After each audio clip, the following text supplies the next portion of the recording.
Good morning, Off the Gridders. Brian calling with another episode of Off the Grid, daily motivational and technical training for off the grid living. Welcome.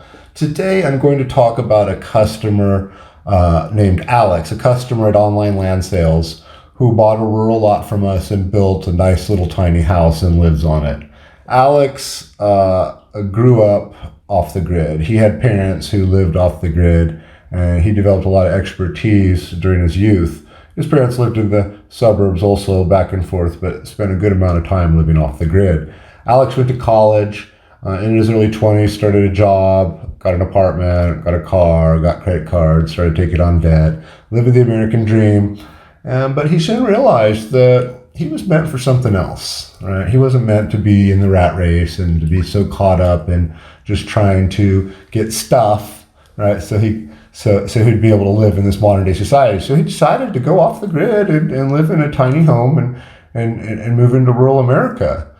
I'm using Alex as an example because he's an interesting age group, right? And he represents a lot of our customers at Online Land Sales and a lot of you folks who are aspiring for off the grid living. Alex, has other reasons for what he's doing. Not only is it part of his background and his nature, he also likes all the money he's saving. At this point, any extra money he accumulates goes towards his retirement savings and towards his vacations, right? He makes a lower ecological footprint on the planet, which he's very happy with, his tiny home and his off-the-grid living. He doesn't have any connection to the modern grid. He uses solar.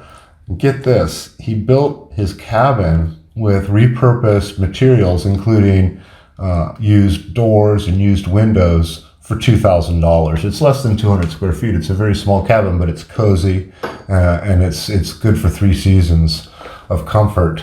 And he built it for $2,000, which is amazing. He knows building, and he was able to scavenge materials and get deals on things like doors and windows, right? And used electrical equipment for his solar. I was able to pull the whole thing off at an incredible price. Now, energy requirements for your off-the-grid living are probably the biggest variable in cost, right? You can build a cabin for $2,000 to $10,000, but powering that cabin could cost you at least that much again, right? Depending on the route you go. It's about $1 per watt for solar to buy, right? The equipment. All right, so just extrapolate that out by a 100-watt light bulb, or how many of those you need at a time, and that's how many watts you need. The biggest energy consumers in any household and in an off-the-grid household are cooling and heating and refrigeration, right? So if you can reduce those energy requirements like Alex did, you can be very successful at off-the-grid living. So that's about all for Alex today. We'll talk more about Alex and his lifestyle and how he chose where he lives. I mean, there are better states than others for off-the-grid living. Some of the best states are Missouri and Oklahoma, and Colorado is also very good for it. But many states are good for it. What makes Missouri and Oklahoma so great, and without divulging Alex's full identity, he lives in one of those states off the grid, is because the rural counties are more relaxed on building requirements and off-the-grid living in general, right? As you get closer to major cities, the building requirements are more stringent.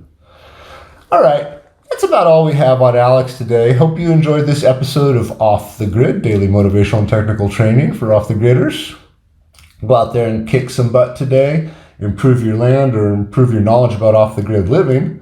Once again, this is Brian at Online Land Sales. Thanks so much for being here.